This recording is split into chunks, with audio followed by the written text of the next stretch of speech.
그 왜 우리 홍어나 이런 거 센 홍어 먹으면 입 한번 다 벗겨지잖아요. 아, 그 정도라고? 그렇습니다. 사실은 저는 예전부터 존경하고 있었습니다. 아시죠? 감사합니다. 참 권 원장님한테 존경받는 사람이에요. 자, 가이스트리 많이 쓰시고요. 네. 아까 권 원장님 얘기하셨던 그런 전체부 폭삭 주저앉은 그런 케이스에 있어서 어떻게 대처하시고 시퀀스를 어떻게 가져가시는지 케이스를 소개해 주시면서 보여주시면 좋겠지만 지금은 없으니까 한번 설명을 해 주실 수 있겠어요? 근데 이거 제가 아까 전에 학회나 아니면 세미나 같은데 치과의사들 선생님들 앞에서 이야기할 때는 에비던스에 근거한 이야기를 해야 된다라고 했죠. 근데 이건 그거 아니죠. 그냥 경험적으로 일단 먼저 하고 그 후에 이제 찾는다. 왜냐면은 에비던스라는 거는 결국에 해보니까 되더라. 그 후에 따라오는 게 에비던스.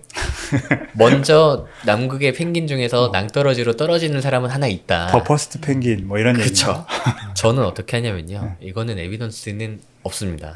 저는 협측본이 다 녹았을 때 일단 트라우마틱하게 발치를 하고 안쪽에 이제 디톡시케이션을 하죠. 근데 그런 물질들은 다 누구나 갖고 계실 테트라사이클린이나 헥사메딘이나 넣어가지고 최대한 독소를 제거한다라고 표현하겠습니다. 네. 그리고 염증은 당연히 프리신본이 빡빡 긁힐 정도로 긁어내는 거는 기본적인 조건으로 하겠습니다. 그리고 저는 연조직을 굉장히 조심해서 다루는 편입니다. 발직을 하고 안쪽에 있는 뼈 상태는 제가 그 당시에 할 수 있는 수술방에서 할 수 있는 최선을 다해서 깨끗한 상태로 만들었다라고 스스로 자위를 합니다. 그리고 심습니다. 반드시 임플란트의 헤드 위치는 저는 옆체 싱귤럼을 기준으로 하고 그 자리를 어떻게든 찾아내려고 노력을 하는데 제 경험적으로 봤을 때 힐드리치에서 그게 안 되는 경우는 많지만 발치직시 임플란트에서 그 뼈 상태가 안 나오는 경우는 잘 없는 것 같아요. 발치직시 임플란트를 했을 때 고정이 안 나오는 경우도 저는 몇 번 못 본 것 같습니다. 진짜요? 그리고 나서 신고 나면 버컬 쪽에는요, 저는 그냥 이종골 씁니다. 이종골. 이종골 중에서도 콜라겐이랑 합성된 뼈들이 있잖아요. 네, 같이 콜라제네이티드. 합쳐진. 네. 걔네들을 써서 최대한 부피 유지로 씁니다. 저는 어차피 고정은 프리스본에서 나오는 거다라고 저는 생각을 하거든요. 근데 바깥쪽에 멤브레인이나 이런 거는 멤브레인은 깔 때도 있고 안 깔 때도 있는데 저는 요즘 안 깔아요. 안 깔아도 별로. 그러면은 바깥쪽 바칼 진지바의 텐션을 유지할 만큼 그럼 빵빵하게 넣으시나 봐요. 네, 약간 그런 편입니다. 그리고 본을 넣기 전에 CT를 덧댑니다. CT도 사실은 MGJ 넘어서까지 CT를 대진 않고요. CTG를 하진 않고 그냥 이제 어태치드 진지바를 좀 두껍게 해주는 맞습니다. 느낌으로. 그 용도로 겉부분을 깔고요. MGJ 하반까지 만약에 뼈가 녹았다 그러면 거기는 그냥 저는 뼈만 넣고 이게 설마 이제 스탠다드가 되진 않겠죠. 이 유튜브를 보고. 저는 그렇게 한다예요. 네. 거기에 뼈를 넣고 어태치드 진지바 쪽에는 CT를 한 장 덧대고 그 안에 마찬가지로 뼈 넣어요. 그럼 근데 그 주시로 CT의 주네. 블러드 서플라이는 전적으로 바깥쪽에서 오는 거네요? 네. 협측에서 오는 거예요? 맞습니다. 근데 그렇지 않으면 어디서 오나요? 그래서 저는 그게 사실 걱정이 돼서 CT를 안 올리기는 하거든요. 발치직시 임플란트 전치부에서 했을 때 CT가 저의 그 솔직히 특별하지 않다라고 생각을 하거든요. 근데 거기에 있는 CT는 저는 죽는 경우를 본 적이 없어요. 그렇군요. 저만 컨센트에 뒤처진 걸로. 저는 무서워가지고 잘 그래서 붙이면 안 좋습니다. 저는 그게 게치즈버거 테크닉 중에 비슷해요. 레이어링이. 근데 네. 저는 그게 무서워서 일단은 그걸로 해놓고 나중에 보철할 때 사실 세컨 서저리로 하긴 하거든요. 그런 경우도 있는데 저는 처음에 일단 깔아가지고 부피 유지를 한 다음에 부족하면은 핀포인트로 다시 하는 편이에요. 필요하면 한 번 더 해야죠. 부족하면. 저는 그래서 처음에 할 때는 콜라겐 멤브레인으로 일단은 깔아놓고 아니면은 동종진피로 일단은 두께를 네네. 확보하고 그 다음에 나중에 추가로 이제 CTG를 하는 건데 제가 잘못됐나 봐요. 아니요, 절대 아니고. 근데 그렇게 됐을 때 끝나고 나면 이제 처음에 버컬본이, 협측본이 많이 무너져 있는 상태라면요. 네. 아무리 프로비저널 크라운은 바로 넣는다라고 하더라도 특히나 그쵸. 버컬 쪽에 볼륨이 아쉬운 경우가 되게 많아요. 그런 경우에는 이제 다시 열어가지고 뼈를 넣지는 않고 저 같은 경우에는 연조직을 한 번 더 넣죠. 그때 연조직 넣는 거는 되게 또 쉬워요, 사실은. 그쵸. 그때는 확실히 쉬워요. 근데 네.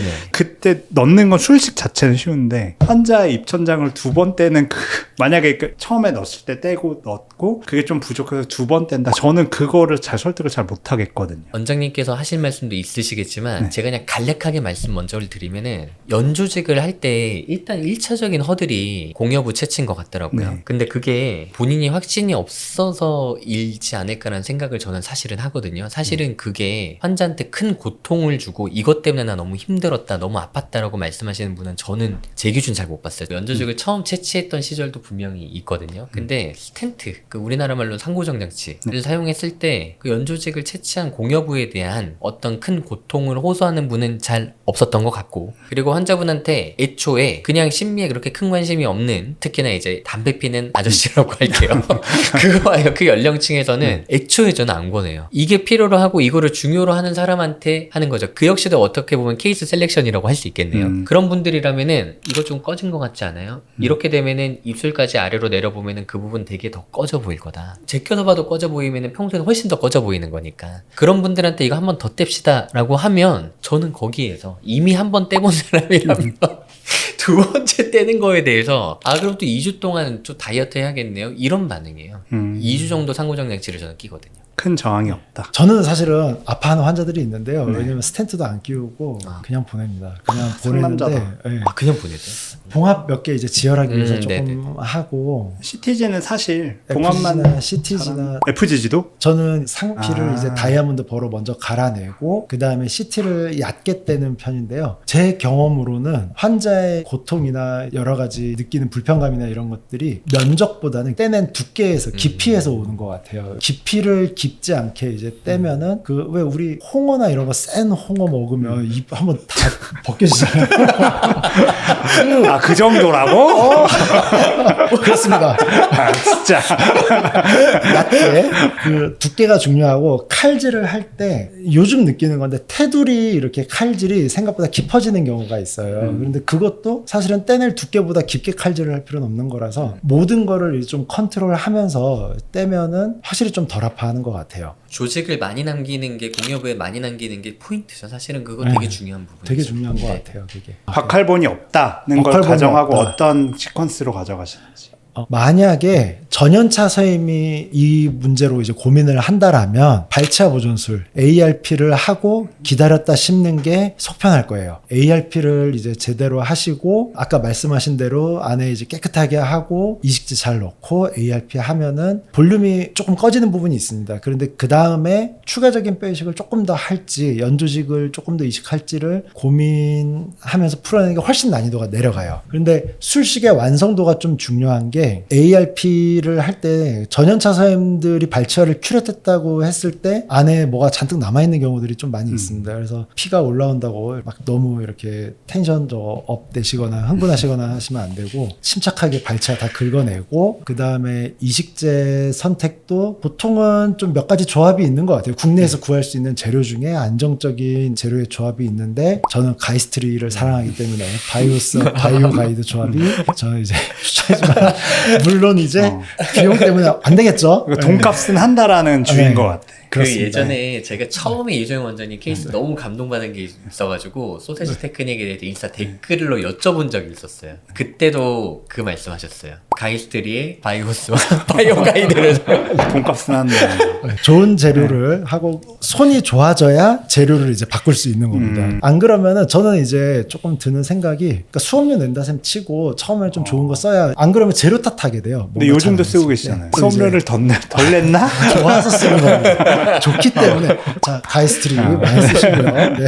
ARP를 하고 그 다음에 이제 힐링되면 분명히 이제 협측으로 볼륨 로스가 있을 거예요. 있는데 거기서 이제 버칼 스레드 몇 개 노출되는 부분들을 한 뭐 2, 3mm, 3, 4mm를 어떻게든 커버하고 하는 부분은 GBR 연습이 될 수도 있는 거거든요. 그렇게 이제 풀어내시는 게 실력을 업하는 데는 좀 좋을 것 같다. GBR 연습도 하게 되고 연조직도 해볼 수 있고 원장님은 어떻게 하시는지. 저는 사실은 좀 비슷해요. 저는 요즘 실링 소켓 어벗, 커스텀 힐링 어벗에 많이 좀 심취해 있는데 잇몸 두께를 좀 미리 좀 평가를 해야 됩니다. 술전에 이제 CT를 찍고요. CT를 찍을 때 협측에 이제 커튼 롤이나 입술을 볼을 띄워 놓은 상태에서 연조직 두께가 나오게 CT를 찍어서 연조직이 너무 얇은 환자가 아니라면은 추가적인 CTG를 하지는 않고 버컬 월이 없더라도 이식제를 채워 넣고 실링 소켓 어벗으로 이제 소켓을 실링을 하면 이식제가 못 도망가잖아요. 있잖아요. 그러면은 그 외형에 따라서 이제 뼈가 이제 몰딩이 되고. 예, 생기고 대신에 볼륨이 살짝 꺼질 수가 있어. 전치부 같은 경우에는 CTG를 동반하는 게 좋겠고 추후에. 수술할 때 같이 하겠죠. 수술할 때. 예. 그리고 CT 단면을 좀 봐야 돼요. 셀프 컨테인드 디펙트라고 보통 얘기하죠. 양옆에 치아가 좀 있고 뼈가 있어서 이식제를 넣었을 때 산처럼 이식제만 쌓아지는 게 아니고 만약에 이제 양쪽에 월이 있고 디센스 디펙트일 때 그런 디펙트일 때는 플랩을 열 이유가 오히려 없어지는 것 같습니다. 그래서 아까 말씀드린 그런 방식대로 하고 있고 반대로 이제 뼈를 좀 적극적으로 해야 될 때는 치즈버거 테크닉이나 약간 변형한 치즈버거 테크닉으로 해보고 있는 편입니다. 근데 그 말씀하신 포인트가 저도 되게 핵심이라고 생각하는 게 제가 프로비저널 크라운을 환자를 위해서 하는 것도 있지만 거기에서 오는 실링이 전 되게 중요하다고 생각을 맞습니다. 하고 그렇죠. 맞습니다. 예. GBR 이식제를 도망가지 않게 하기 네. 위해서. 저는 그게 되게 중요한 것 같아요. 프로비저널 크라운이 사실은 먼저 있었던 거고 거기서 교합을 잘라내는 네, 거죠. 아예 그냥 인분 높이로 다 쳐버린 게 실링 소켓 넣으신 거니까요. 같은 이점을 바라고 하게 되는 거죠. 제가 더 쫄보기 때문에 저는 이제 씹으면서 실패하는 거를 좀 경험해봤어요. 제가 매번 하는 얘기인데 조심하라고 아무리 얘기해도 앞니 임플란트 임시자 껴놨더니 피자 먹다가 빠지고 세미나 때도 얘기하는 건데 할머니고 이걸 뭐 메릴랜드 브릿지 붙였다 뗐다가 너무 번거로울 것 같아서 체결을 해드렸어요. 체결을 해드렸는데 자두를 먹다가 씨앗을 확 씹었다고 오신 거예요. 하지 말라는 걸 다 했잖아요. 앞니를 베어먹지 말라고 했는데 씨까지 씹었는데 그럼 이 임플란트를 빼냐 마냐를 진짜 가슴 졸이면서 지켜봤는데 살긴 살았어요. 살긴 살았는데 근데 만약에 씨를 안 씹고 자두만 맛있게 드신 다음에 만약에 그것 때문에 흔들려서 페일을 했어요. 그래서 병원에 오셨으면 자두를 그때 먹은 게 잘못됐나 봐 라고 말씀을 하실 리가 없다는 거죠. 나는 주의를 다 했는데 이거 왜 실패한 거야 라고 얘기가 나올 겁니다. 그래서 저는 환자한테 맡기잖아요. 환자는 물론 다 선량하지만 환자는 거짓말을 하게 되어 있습니다. 모든 정보를 우리한테 주지 않아요. 그래서 환자를 믿고 뭘 맡기는 걸 저는 선호하지는 않습니다. 미리 말하면 설명이고 나중에 말하면 변명이라는 게 대가 원장님들이 항상 하시는 말씀인 것 같거든요. 근데 저는 그런 거 다 고려해서도 저는 만듭니다. 미리 그냥 엄청 설명하는데 근데 제가 안 그래도 여쭤보고 싶은 게 그렇게 해서 만약에 페일이 나서 보통 원임 체크 때 보이잖아요. 그럼에도 불구하고 그 상태가 발치와 보존술을 한 상태와 크게 다르지 않다라는 전 생각을 해요. 흔들흔들 할 때까지 놓치지만 않으면 놓치지만 않으면 네. 안쪽에 아주 막 망가져 있고 다시 염증성 반응이 일어나지 않는다면 저도 항상 얘기할 때 저는 솜사탕도 물지 말라 그러거든요. 정말 갑자기 얼굴색 싹 바뀌면서 이거 해드릴 수는 있는데 해드리는 게 저의 선이고 솜사탕도 무시면 안 돼요라고 얘기해요. 우리도 다 얘기하는데 네. 자두 씨를 씹어.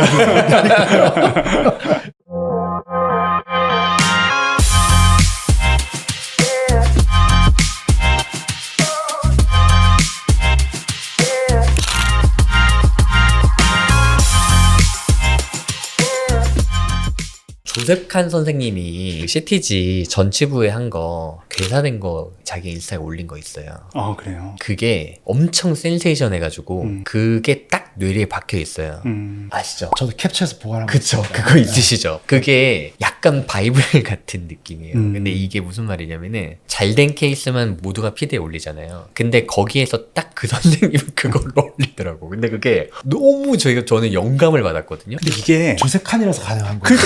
이렇게 정진해. 아니 이게 사실 우리 같은 일개 한국의 동네 개원이가 실패 케이스 올리면 뭐야? 어떤 임팩트가 그것도 있을까? 맞는 일단은 용감하구나라고는 생각이 들고, 근데 어쨌든 저도 강의할 때 항상 이제 보여주는 영상 중에 하나가 저는 이제 수면 마취 강의를 하니까 환자 숨 못 쉬다가 이제 응급 상황으로 갈 뻔한 그 영상을 항상 보여주거든요. 근데 대부분의 그 피드백이 그 영상 좋았다라고. 그래서 이게 맞아요. 진짜 중요한 것 같기는 해요. 사실 두 분 다 되게 라이징 하시는 그런 스타 연자신데 저는 저 연자 아닙니다. 저는 라이징하지 않습니다.